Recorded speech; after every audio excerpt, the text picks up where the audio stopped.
Hi guys! Magandang gabi. Welcome back po dito sa Gandara SRU channel for Showbiz Update.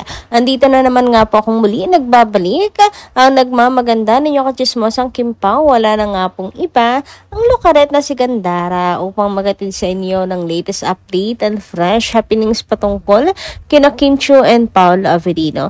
And para nga sa gabing ito, so ilang mga bagay-bagay at kaganapan, magiging ganap pa lamang po ng Kim Pao ang ating pag-uusapan ng pagkukumpirma ni Paolo na magkasama silang dalawa ni Kim Chiu. Ayan, excited lang ang peg.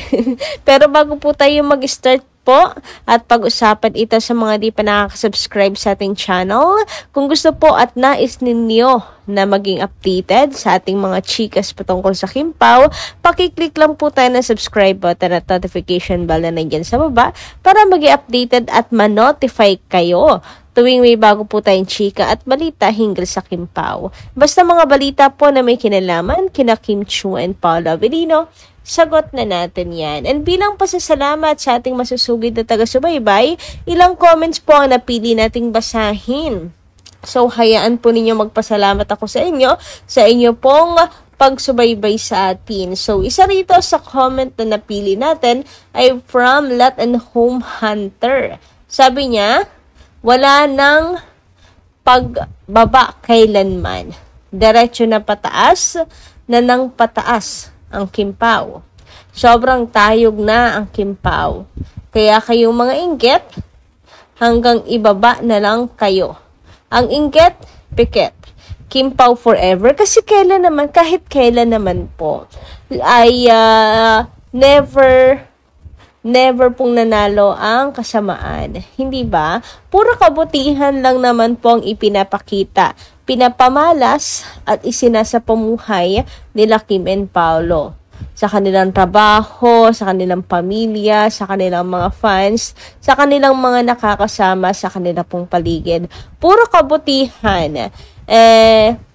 And dahil po doon, kaya sila minamahal at tinatangkilik ng mga fans, minamahal at sinusuportahan dahil never naman po nagbago ang dalawa, napaka-humble. And isa pa, kung sino po ang siyang pilit na ibinababa, ay siya rin naman pong itinataas ni Lord. Kaya naniniwala din ako na kahit anong gawin ng mga bashers, hindi po sila magtatagumpay. Pilitin man nilang ibaba ang Kim Pao, tatayog at tatayog po ang kanilang pangalan. Every time naman kasi na may ginagawa sila, blessings po ang kapalit. Kumbaga parang pinakang karma nila lahat ng achievements na natutupad ng Kim Pao. Kasi kita nyo naman, di ba, parami ng parami yung blessings nila. Habang sila, wala pong ginagawa at hindi makaahon sa buhay nila, which is ang hanggang dyan na lamang ang mang-alipusta at manatili sa baba. Sabi naman ni Madam Norma Daya, good AM, Gandara. Yes, pilit gumagawa ng issues. Just so to make us believe that they are not in good terms. Bashers, the more you bash them, the more blessings they will receive. Whoever you are, bashers, man of this artist, bakit may ibang pangalan pong nabanggit? Bakit may iba pong pangalan, Madam Norma Dayag, na napasama dito? But anyway, sabi nga dito, ilang mga fans nitong ganito, ni Renga, ni Chuchong po, ayan din natin idadamay, and all those negative bashers na lang. Don't worry, kahit na binabash nyo sila, di kami magbabago sa kanila. Forever kami na Kim Pao fans. God bless them both. So with their legit vloggers, fans, senior citizens. So, ito lang yung kaya talaga natin pong ipangako na sino man po ang magtulong-tulong para po sirain si Kim Chiu at si Paolo Avellino, I mean yung tandem nilang dalawa, yung support natin kailan may hindi mamamatay. hindi mawawala yon, yung alab ng support natin. Yan na lang po yung mapapangako natin na hindi natin sila iiwan. Hindi ba? Kaya, tulad na sabi ni Paulo, as long as may demand ang mga fans, as long as nandyan, may nagmamahal, tinatangkilik sila, nandyan ang Kim Pao, hindi po mawawala. O, di ba napakasarap pakinggan? Kasi, Paulo is not this, like this. Dati, sinasabi pa nga niya sa kanya mismo nagagaling. Alam niya, nararamdaman niya na may chemistry, na may mga fans, pero mas pinipili niyang wag matali Kasi wag matali sa love team, makulong.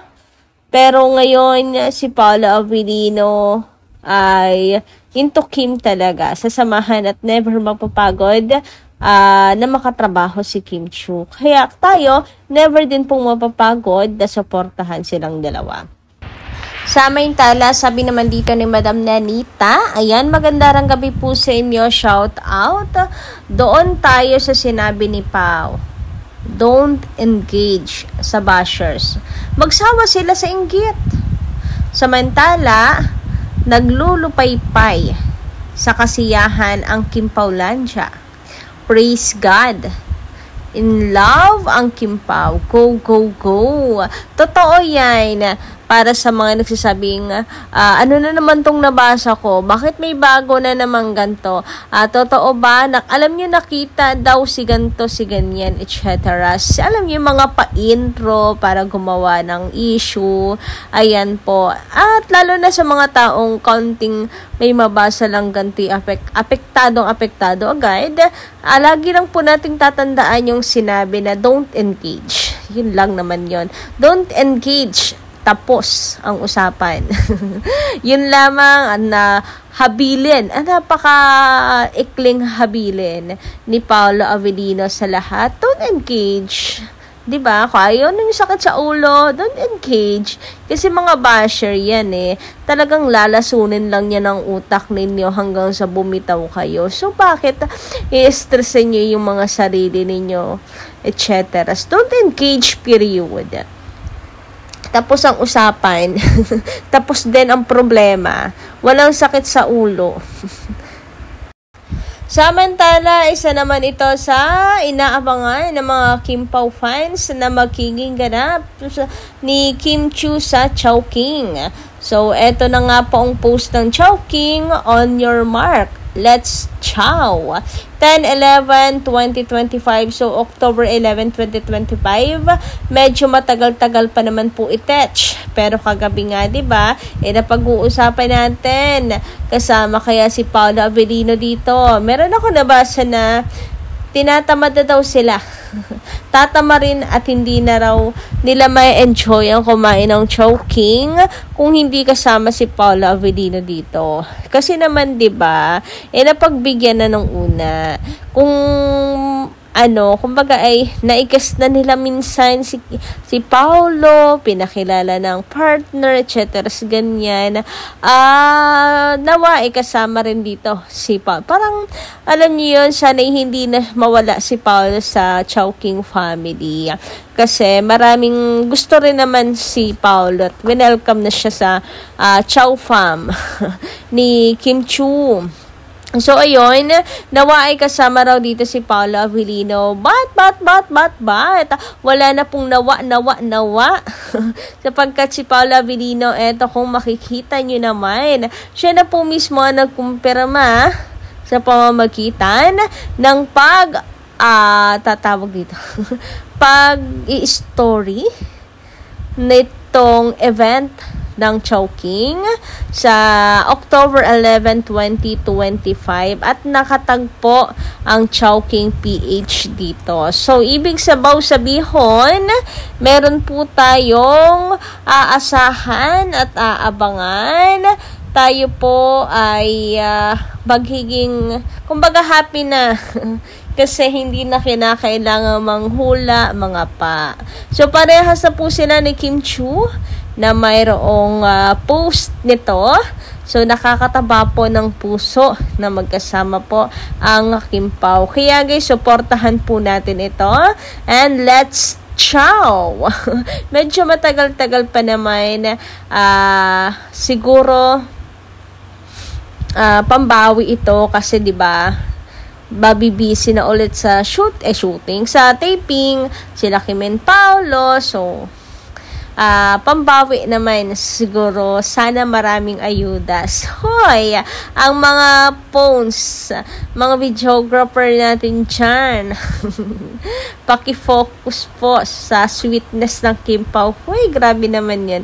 Anyway guys, sinong excited dito? Basta sa ngayon, maraming salamat. Chowking. So yun lang po muna ng ating update this evening, and kita-kits na lang po tayo sa susunod ko pang chika. Maraming pong salamat.